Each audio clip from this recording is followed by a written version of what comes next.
Thank you for joining us on the End User Excellence Podcast. I'm your host, Donovan Linton, and today I have a wonderful guest. I have a wonderful friend here from IGEL Technology to speak with you about some of the wonderful things that they just announced at Disrupt. Hi, Jeff. How are you today? Good, man. I'm glad you called me a friend. I've known you for what, 20 years now, something like that. It's been It's a been a while. little bit of time, to say the least. It's been a while. Um, Thank you for having me. Yeah. I'm kind of like you. I'm not a huge fan of doing any of the social media stuff, so I'll give my best try to this, right?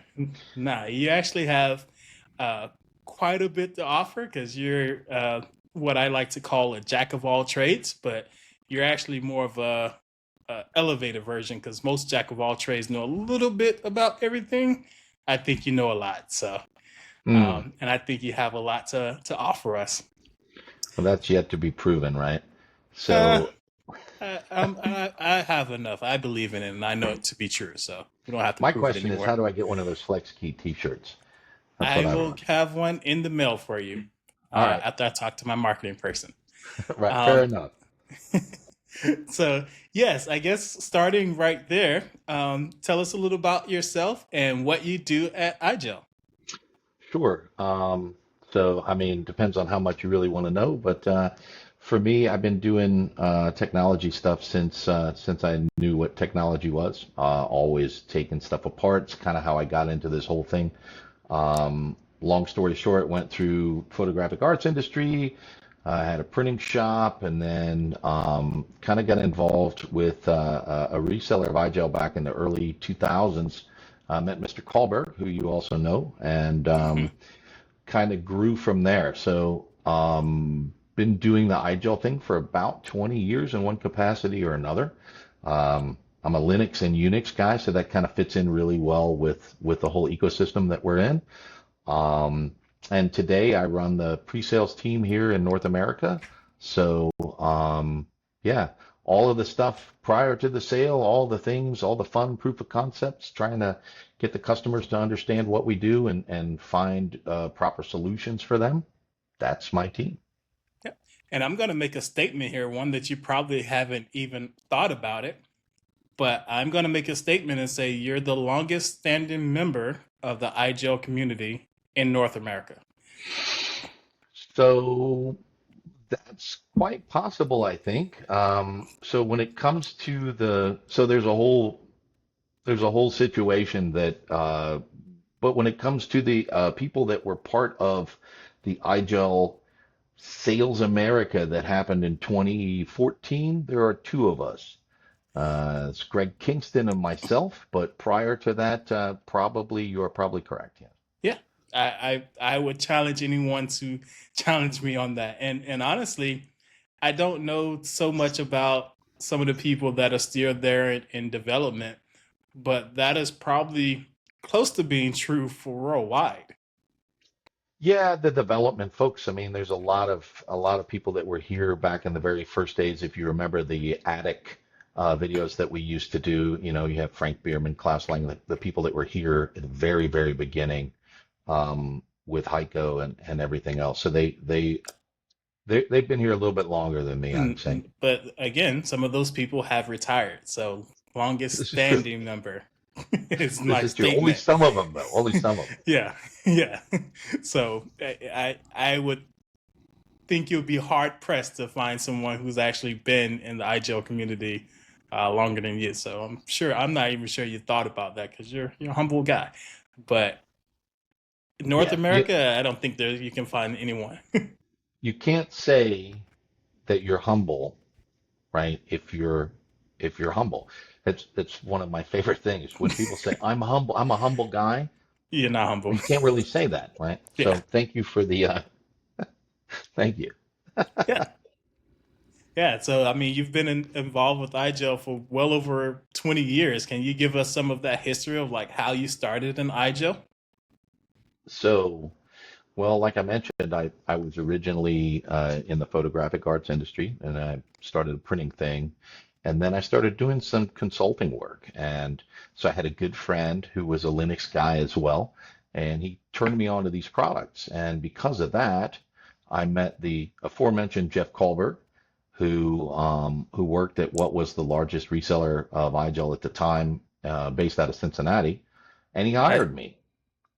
So yeah, the rest is history. That's kind of how I got involved on the IGEL side of things, and yeah, it's kind of progressed from there. Yep. The wonderful Mr. Colbert that just retired. Was it this year? Last year? This year. This year, yes. Yeah. So again, longest standing member. Right. So even with that, there's been a ton of changes with the ecosystem from that time, and especially you guys just had your uh, kickoff or was it the Disrupt kickoff event. disruptive it Our over in disrupt Munich, event, yeah. bringing it back over to Europe. What are some of the changes you guys are seeing in the market and some of the features that you guys be pushing?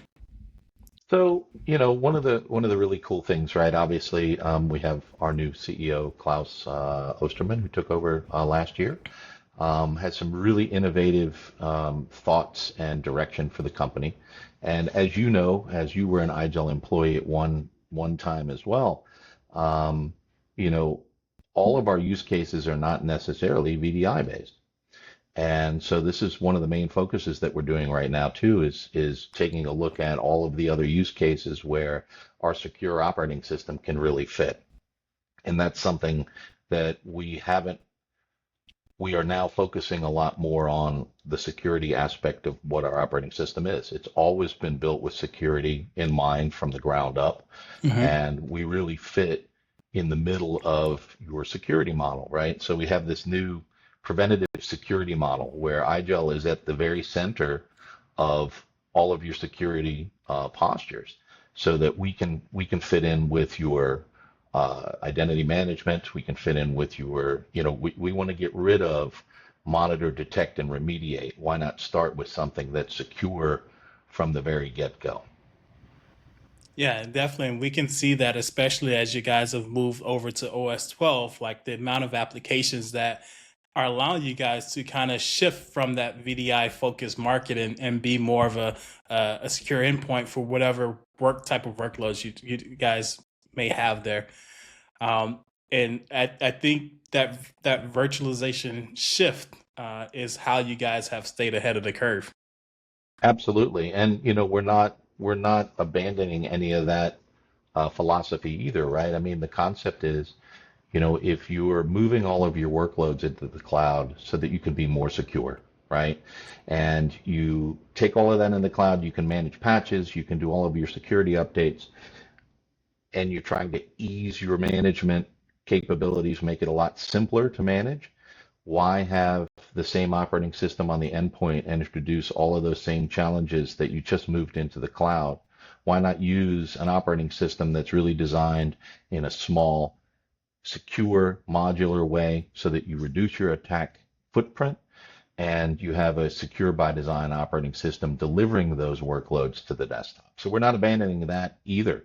But by the same token, with people moving to software as a service, a lot of these things can be delivered through the browser, and we can do that locally as well. Great example. This is all being recorded on my IGEL device, right? So, we eat our own dog food as well. Yeah, that is awesome. And I think with OS 12 and that integration that you guys are offering has allowed you guys to bring more solutions to the device. So in the past, we already only had say Firefox as a browser option, but now being able to open that up and integrate some of the different solutions. Can you talk a little bit about that and how some of those partnerships came to be with things like Island? Sure.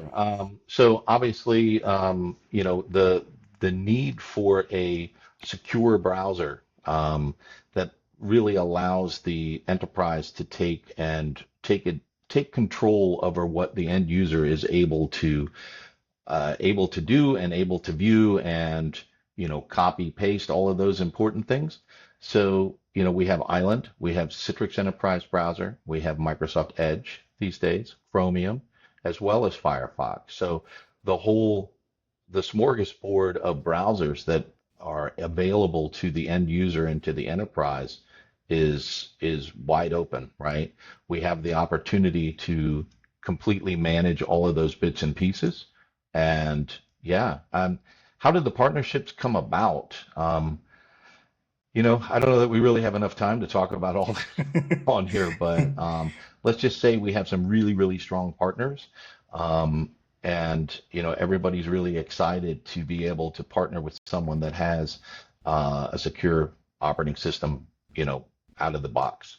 Yep. And you guys clearly have the opportunity to basically give those organizations the option to choose their browser of choice. And I think that's one thing we push here at FlexKey to give flexibility wherever you can. Um, so one of those partners, which is I think a very big partner for you guys, and probably is going to be a very big partner for a long time, which is Microsoft. Um, you mentioned when I worked at IGEL, when I worked at IGEL, we couldn't get Microsoft to even talk to us. So I think this is one of those key things that really shows the importance that you guys have showed to that endpoint OS to drive a secure solution, and also something that has really good usability for the end users. And I think that's part of where that uh, partnership with Microsoft comes from. So you guys just expanded that with a new offering from Microsoft, which is the Frontline product. So, right, I mean, the frontline product being the shift worker capability in W365, and that's one of many new products that we're working really closely with Microsoft on. So things from the Intune client to again the Edge browser, as well as the boot to PC process, all those bits and pieces. They're a really, really strong partner for us, and we collaborate really well with them to make sure that we have the latest capabilities in the clients on our software, as well as helping them better integrate with the ecosystem that we're in. Yeah, and it really shows. The integration, especially with things like AVD, has been really good, and you guys, for the most part, kind of shows when Microsoft has new features, you guys are right there to launch right alongside those new features. Yeah, absolutely. And what's really nice too with the modular design of OS 12 is that we have the capability. You don't have to have all of those features. You remember the days of the monolithic firmware update. Today we decouple the applications from the base operating system, so you can pick and choose and put the clients and components that you want on the operating system without having to do a monolithic upgrade. Yep. And from a customer standpoint, can you talk a little bit more about some of the other benefits of that? So, customers hear modular, but they think sometimes, okay, what does that mean? Well, I mean, I guess the easy example is something like a WebEx plugin or a Zoom offloading plugin, right? So before, if you had a specific version requirement, then you had to do an entire firmware Oh, that's update. great. Today, it's as simple as making a change in the management server and saying, okay, I just want these particular versions on these devices, and you don't have to impact the business operations. It's really Yeah. straightforward. Yep. And another, I think, benefit of that too, especially as you have your work from home users, being able to push an update to those specific components and not having to update 2 GB OS every time is also a really good benefit, and kind of eases some of that end user experience for them too. Absolutely. Yeah. And even application updates. So if there is a new update for Citrix or some type of bug or something of that nature, you're updating just the Sure. application and not the entire operating system. Sure, and it also gives us a little bit more capability for some of those ancillary features that we add to the product. They don't always have to go into the base, right? Hmm. So if we have new features and functionality that we want to add, many times those are better suited to be apps than they are to be part of the base operating system. And that's like the media pack, as an What we example. used to call the media pack, Yeah. yes, yes, exactly, that kind of stuff. You mentioned a little bit earlier about some of the directions that you guys are having with this new preventative security model. Can you elaborate on that a little bit more? Sure. If we take a look at the preventative security model and talk about it a bit, right? So Klaus likes to say, in Europe, they only had a one ring circus. In the United States, since everything is bigger and we can't pay attention, we have a three ring circus. And if you look at the preventative security model, it's really three areas, right? You have your hardware platforms, your software, so your VDI, your DAS browser, and identity management, UEM, SASE. And we kind of sit in the middle of all of those. And so what we do is that reduces the attack surface, gives us you have a zero trust architecture there because, for us, we use the chain of trust in our boot process, everything from the signed, your UEFI and the, all the signed components that go through there. So they're always checked on every boot. Um, you reduce the capability of ransomware, since it's a read-only operating system. We've had customers that were hit with ransomware that let us know that, hey, the only devices that came back without having to do anything to them were the IGEL devices because you can try to write to the disk, but you won't be able to, and the device gets a reboot and everything comes back the way it's supposed to be. And then when you tie that in with all the conditional and contextual access, from Entra ID, Workspace One, all the SSO features and smart card, right? Improvata, 90 meter, AuthX, uh, it really ties everything together. So, business continuity, disaster recovery, all of those pieces, IGEL sits at the middle of all of that. Yeah.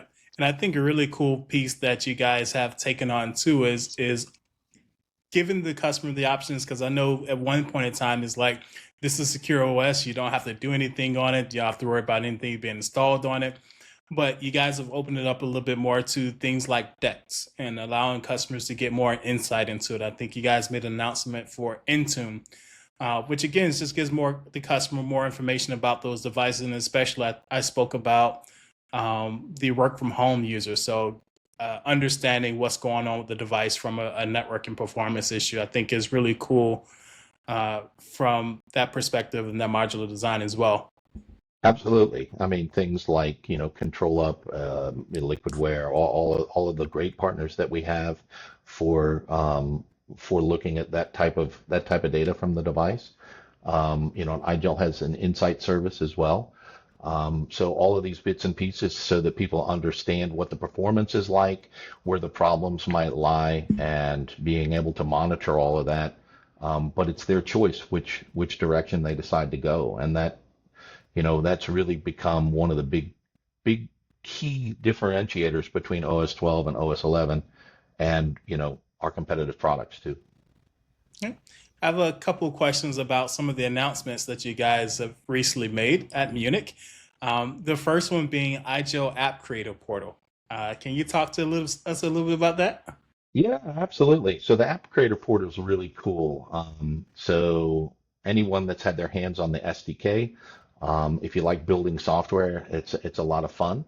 But what the App Creator Portal does is it allows the community, and IGEL, for that matter, to put out recipes for building apps for OS 12.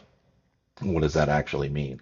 So part of the security posturing on IGEL OS 12 is that all of the applications, they all have to be signed and they all have to have their own certificate. So for every customer or every partner that's able to build things in the App Creator Portal, you can go out to our GitHub, you can grab a recipe, and if the software is freely distributable, it'll actually go down and download the software as well, build the package, sign it with your certificate, and then provide the package to you, and you can import that into your UMS app repository. If the software is not freely distributable, then you can provide the binary, take the app recipe, and it does the same thing. It really streamlines the process for building apps for OS 12. And the library is pretty large at the moment, and it's just continuing to grow. Yeah, that is awesome and It's a really it's really good thing. cool. Yeah, that is cool. And the last one here is I think a lot of customers, of your current customers, are going to be really excited about um, is the UMS as a service. So UMS as a service is something that we've been working on for quite some time. The current plan is to have what the MVP 1.0, right? Obviously not every single component, but in the early part of next year, we'll start rolling out the capabilities for doing that. It's really exciting for us. It takes us to a completely a new realm, if you will. Um, One of the big challenges about being the first or a very early producer of something, as you know, the IGEL remote manager, as it used to be called, was, it was miles ahead of everyone else. But when you have all of that, ask Microsoft about this. When you have all of that, the long-term stuff, um, you have a little bit of legacy cruft that you have to move towards. And so this is something we've been working on for quite some time, and we've made incredible progress, as you can see by our UMS web app already today. Um, so yeah, I'm really looking forward to that for next year. Yeah, that is It's very definitely going to be exciting. really good. So I'm going to Yeah. ask a very open-ended question, and you can answer it however you see fit. But Oh, what's that scares next? me. Well, I mean, so obviously further adoption of SaaS and hybrid components for us. Better integration with identity access management, right? I mean, this is where the whole industry's going. For us, we have a couple new cool things in the pipeline too, right? We have our new digital signage app. So part of taking IGEL to the next level there is being able to do cool things like, having digital signage that's secure without having to worry about the user land environment. Or Um, CrowdStrike updates?